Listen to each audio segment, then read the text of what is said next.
ఖచ్చితంగా వస్తుంది, మన చుట్టుపక్కల వాళ్ళకి వస్తుంది. మళ్ళీ మనకి ఆర్గానిక్ అనేది మనిషికి కనుక అది ప్రతి ఒక్కరికి ఐడియా అనేది ఉంటుంది, దాన్ని నోట్ తీసుకోవచ్చు. ఇట్లా రకరకాల 20 రకాల వర్క్స్ ఉన్నాయి, దాని దేని మీద అయినా సరే కమిషన్స్ లేదు.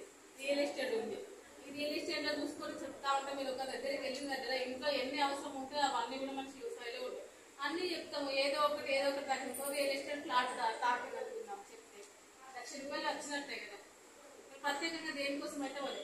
మళ్ళీ ఇన్సూరెన్స్ పాలసీలు కూడా ఇది అమోహం. ఇట్లా ఎట్లా అంటే ఇన్సూరెన్స్ పాలసీలు చేయించాలి అంటే అమ్మ మీరు ఇన్సూరెన్స్ పాలసీ చేయించుకుంటారు ఏమన్నా?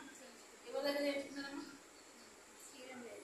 Sriram life insurance. అదే అంటే ఎక్కడ ఏజెంట్ దగ్గరికి వెళ్ళింది, మీకు తెలిసిన వాళ్ళు ఫ్రెండ్ ఎక్కడికో వెళ్ళింది. అదే మీ పాలసీ మీరు చేసుకొని ఆ కమిషన్ మీరు ఏమనుకుంటారమ్మా?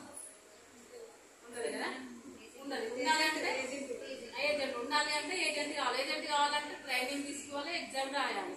మళ్ళీ దేనికంటే శ్రీరామ్లో పాలసీ తీసుకోవాలంటే శ్రీరామ్లో మాత్రమే ఎగ్జామ్ రాయాలి.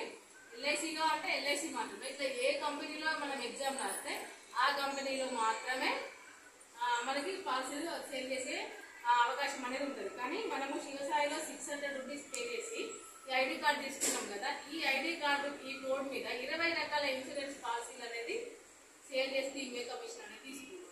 ఆ అవకాశం అనేది ఎంత అమోహం చెప్పండి. దీనికి గ్రాండ్ క్లాప్స్ ఇచ్చుకోవచ్చు. ప్రతి ఒక్కరము ఇన్సూరెన్స్ అనేది చేసుకుంటాం కదా, అది మన పాలసీ మీద మన కమిషన్ తీసుకునే అవకాశం ఉందా లేదా?